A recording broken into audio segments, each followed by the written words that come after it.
Many companies and resources, including this podcast, are used to the term customer experience, but recently a new term has emerged. There are some widely accepted definitions, ensuring that the customer is achieving the desired outcomes that they want to achieve with the appropriate experience. So literally in the definition, you see the word experience. Let's discuss the difference between customer experience and customer success, and maybe more importantly, how they intersect on this episode of the CX Leader Podcast.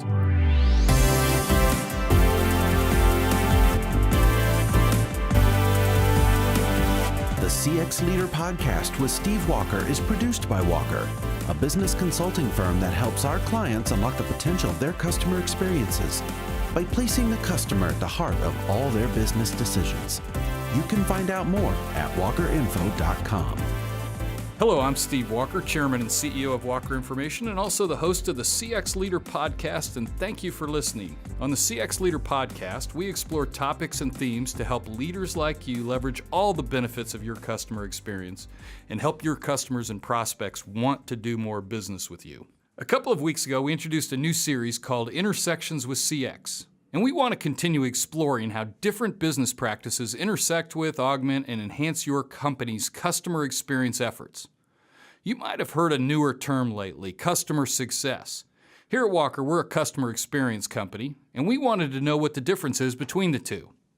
My guest today is Dave Duke, an expert in customer success management, and also the co-founder and chief customer officer of MetaCX, a pre-launch high-alpha company and software platform for customer success managers.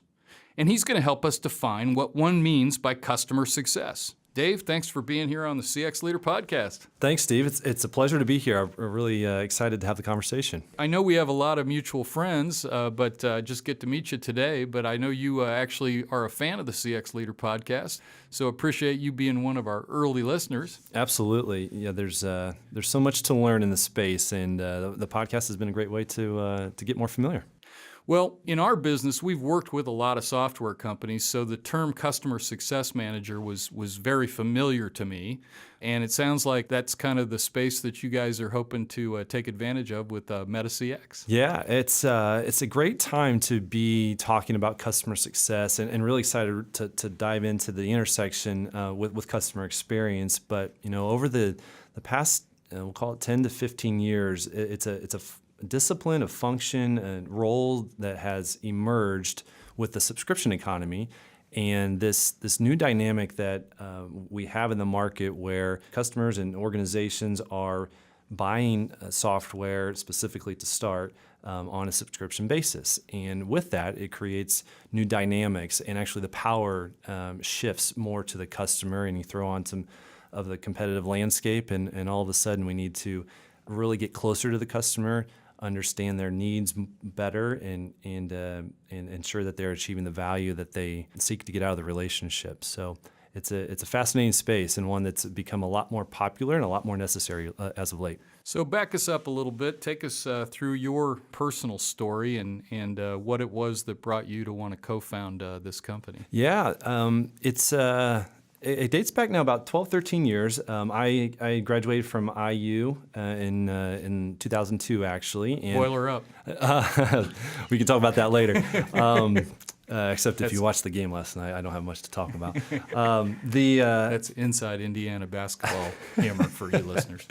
I thought I was going to go down the sports marketing path, actually. My degree's in sports marketing, but I was fortunate enough to find Exacttarget in 2005. What a story. And I had lucked into an account manager position, one of the first in the business, and managed customers directly for several years.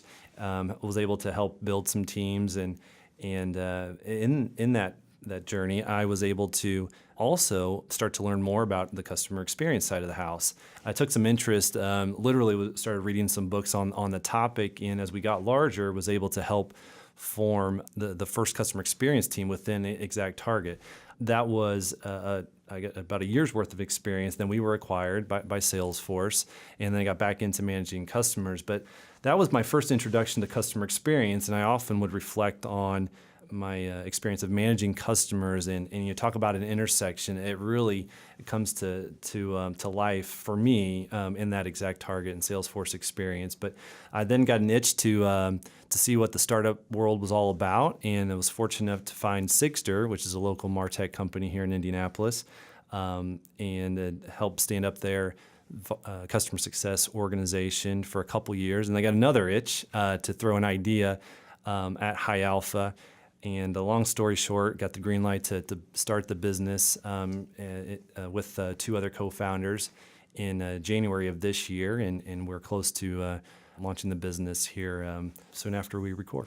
For those of our listeners who maybe aren't familiar with High Alpha, that is the guys that founded and really built Exacttarget, and it is a tremendous success story for our community here in Indianapolis. Yeah, it was, in hindsight, just a blessing to be able to be along for the ride, have a front row seat to a high growth SaaS organization that had a tremendous outcome for not only the business but a lasting impact on Indianapolis, and a lot of the startup activity and investment that you see today can be tied back to that. So very fortunate to have worked with such a great organization and develop amazing business relationships, but friendships along the way, and kind of see firsthand what it takes to build a great culture and an amazing business. Well, a lot of people have talked about the success of Exacttarget as a software company, but it really was a customer-focused company. Right from the get-go. Yeah, I think, and a lot of that has to do with leadership, of course, and just having that perspective, and a lot of those dynamics of the subscription economy started to really shine through because, when customers only signed up for 12 months, then you have to really get serious about how you're managing those relationships and to ensure that they are achieving their goals. And if you do that, year over year, good things will happen. You'll develop great relationships, and you trickle in some powerful technology, and you can have a great combination there. So for our listeners, would you care to define customer success in terms of how you guys are thinking about it? Yeah, absolutely. And there's, I think fortunately for us, there is a great narrative and dialogue happening within business, definitely in software, with more emphasis on the customer and the success of that customer than ever before. And there are some widely accepted definitions. One of the most popular ones was coined by a gentleman by the name of Lincoln Murphy, who articulates it as this ensuring that the customer is achieving the desired outcomes that they want to achieve with the appropriate experience. So literally in the definition, a widely accepted definition of customer success, you see the word experience, which I think is really timely for this conversation. And the whole point there is that, at the end of the day, the customer needs to achieve some type of goal, business outcome, the value, out of that relationship. So what are you doing as an organization to ensure that happens? This customer success function has been created, and this customer success manager role has been created to ensure that is happening on a customer-by-customer basis. But the other point there is that we should be delivering a great experience along with that. And if that combination comes to life in the appropriate way, then we can really develop strong relationships over time with our customers and reap all of the benefits of a healthy customer base. What would you say to the senior executive that just says, hey, customer success for a software company is they renew the license? Yeah, well, I would say they only renew if they are successful. So then you have to break that down, and you have to say, well, what does it take to make this customer successful? We can talk features and functionality and software all day long, but if it's not achieving the goals of the customer, and if we're not having that conversation, then they could go find software in a lot of different ways and fashions. So we need to compete at a strategic level, really, and ensure that customers are actually being successful. But you have to have those conversations, and you have to manage to them. Yeah, and I guess where I was going with that is, the software renewal is the ultimate objective, but there's a whole lot of work that's got to go into that, Right. and kind of wait until the renewal date is probably a little late. Yeah, that's right. Even last couple days, we've been talking about examples, board level examples of executives, board members, asking questions like, well, why didn't this customer renew? Well, if you kind of go back to previous conversations, everybody felt like they were on the right track. They were using the product, but ultimately churned. And if you break that down, it turned out to be because they didn't understand the needs of the customer. And I think that's a really critical point here is actually a lot of suppliers think they know their customers, but they actually don't. And there's actually some stats that are out there. The one that I've latched on to is out of Gallup. They've done some research. 31% of customers say that the supplier understands their needs, meaning nearly 70% of suppliers don't understand the needs of their customer. Yeah. That's fascinating when you think about it, and that's a problem. Yeah, that's but it's a big opportunity. A huge opportunity, and one we're excited about, but that kind of speaks to the impact when you talk about churn and growth even. Yeah. So paint a picture for our CX leaders of kind of what the CSM, the Customer Success Manager function is in a typical company, and kind of what the maturity levels are, from where maybe a young company might be to somebody that you would aspire to be. Yeah, great question. There's a lot of variables there. A lot of it has to do with the segmentation strategy to the second part of your question. You'll, depending on the makeup of the customer base, you'll have small and SMB customers, you'll have mid-market customers, enterprise customers, and there can be different strategies for those segments. But generally, it is the CSM role is the definition of a jack of all trades. So what do I mean by that? Well, the customer success organization really does sit in the middle of the organization. They are usually the day-to-day contact for a customer, but they're also this quarterback. They're navigating the relationship that the customer has with sales, the relationship they have with support, product, billing, accounting, finance, and then orchestrating all of those touch points in many ways. And ultimately, though, they are responsible for renewal and can very much be aligned to that from a compensation standpoint.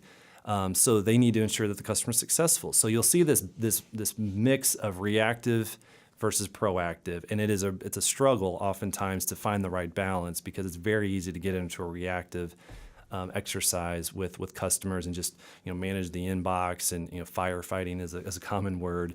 And what leaders in customer success are trying to do is create more time, more efficiency, so that the CSMs can be more proactive to have these strategic conversations to ensure that the customer is seeing as much value as possible. So, it's a very dynamic role and a hard one to fill sometimes. Yeah, and I think you highlight that fact. I always love the old joke about you show me a person that's quote unquote a good firefighter in your company. That's sort of their rep. Mm-hmm. Yeah. I guarantee you they're an arsonist in their spare time. Yeah. But so much of business is about reaction. Yeah. And I think the whole concept in this world is that by the time you get to the renewal, you've proved the ROI. You should have had a roadmap from the start of the last renewal that said what you're going to get done in this next year. Yeah, and like the perfect scenario, you're kind of working a plan collaboratively to ensure that the customer is achieving a set of outcomes throughout the life cycle, and then in that life cycle, there's a renewal exercise, and the task of the customer success organization is to figure out how do you do that. And many struggle with it, honestly, because it's not easy to do. So you have an interesting background in that you've been in both roles, and that typically what we found. In fact, we did a series on this that most CX executives didn't choose that to be their. They kind of either gravitated toward it or they were asked to do this as sort of a function. But the real value is to get that CX information back into the operation. So how do you see CX, more specifically sort of the actual measurement of customer experience, the setup of best practices? How do you see that integrating with customer success? Yeah, I think the customer success team can really be a facilitator and a conduit into that much bigger conversation. And I think we all know that not every organization has a luxury of having a separate customer experience team. There's often that discussion like who owns it. Yep. And I would say when there isn't a dedicated team, the customer success team is in the best position to really champion the customer and kind of fight for a better experience. So I would say that they are often the best resource to raise up issues, champion projects and exercises of evaluation of the entire experience, the entire life cycle, and try to push change. And then ultimately, that comes up to the leadership level and trying to leverage internal relationships and the strategic planning side of things as well. Have you seen examples of sort of predictive, renewal types of analytics and inputs that are more leading? Yeah, it's advancing for sure. I think there's actually a lot of debate within customer success right now about the value of health scores and what are all of these data points that we can accumulate to help us get a better view into predicting churn. And I think there's been some examples of success there where they've landed on some things, but then there's a lot that are they missed the mark. And if you looked at some of the commentary within customer success circles, they would challenge health scores in many ways because they're not true predictors of where they're going to land. They still don't know where tornadoes are going to touch. Right? Down either, yeah, so. yeah. And there's so many variables, which exactly. is very real. And two customers are the same. But the pursuit of the science is worth it. Yeah, and that's what you guys are trying to do with MetaCX. We're trying to break it down and say, what is actually the most important aspect of the customer relationship relative to customer success. And if the customer is not achieving their goals, and if we're not collaborating with them ongoing and to ensure that happens, then we're going to have issues. But if we can use technology in new ways to document those goals and those values, and then align it to our products in new ways, then we think that we can start to glean new insights and data points into the health of a customer. So a lot to be figured out there, but we're going to try.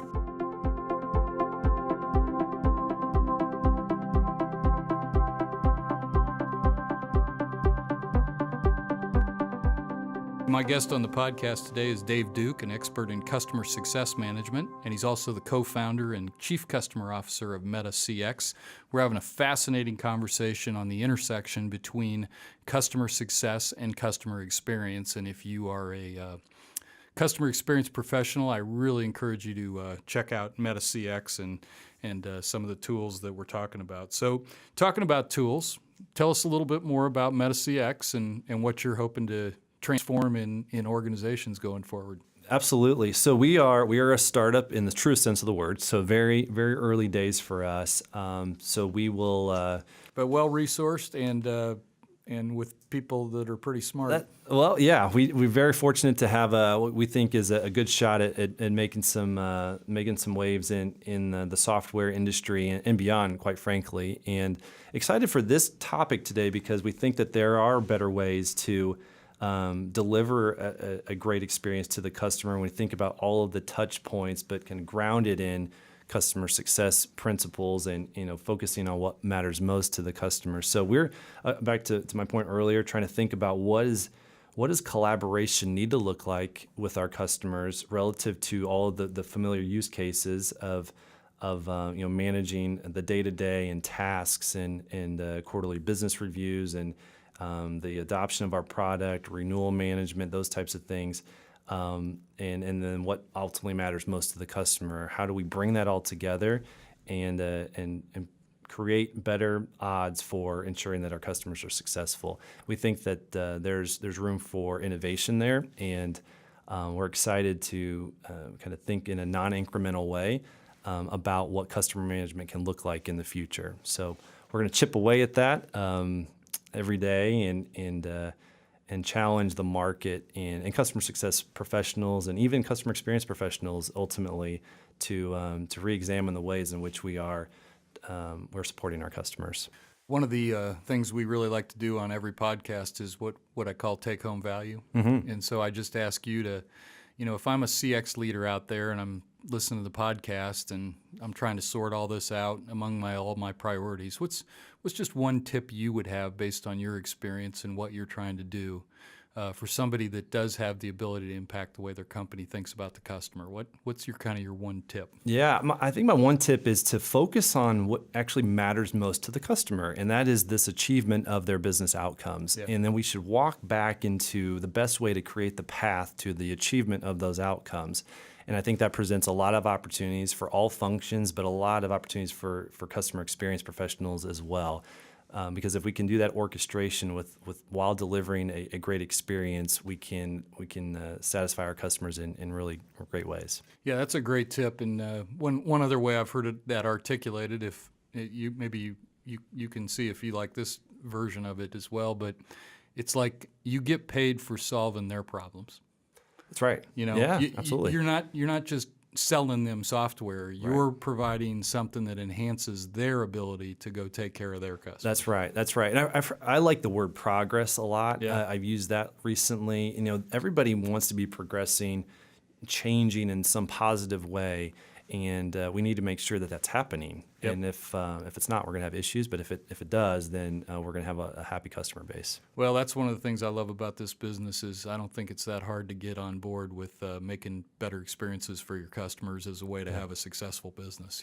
Absolutely, it's kind of common sense when you think about it. Like motherhood and apple pie. Yeah, exactly. Just got to make it happen. If any of our listeners were interested in learning more, can you just give us a couple of contact details or? Yeah, absolutely. Got a website? I'm on LinkedIn, Dave Duke, and then I'm on Twitter, DJ Duke IU. I'm not a DJ, it just happened to be a middle initial. Yeah. And then our website will be MetaCX.com. So come check us out, and we'd love to start a dialogue. My guest today has been Dave Duke, an expert in customer success management and also the co-founder and chief customer officer of MetaCX. Dave, thanks again for being on the CX Leader podcast, and best of luck, and I hope you'll come back again someday and tell us a little bit more as this thing evolves. Absolutely. Thanks for having me, Steve. And if you want to talk about anything we discussed or about how Walker can help your business customer experience, you can contact me at steve.walker@walkerinformation.com or call me here in the U.S., 1-317-843-8890. Don't hesitate to reach out to me. I'd love to talk to you more about your customer experience issues.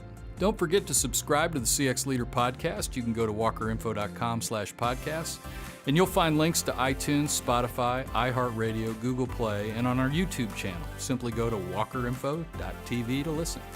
Thank you for listening to the CX Leader podcast, which is a production of Walker. We're a business consulting firm that can help you make customer experience your biggest competitive advantage. Find out more at walkerinfo.com. Thanks for listening, and we'll see you again next time.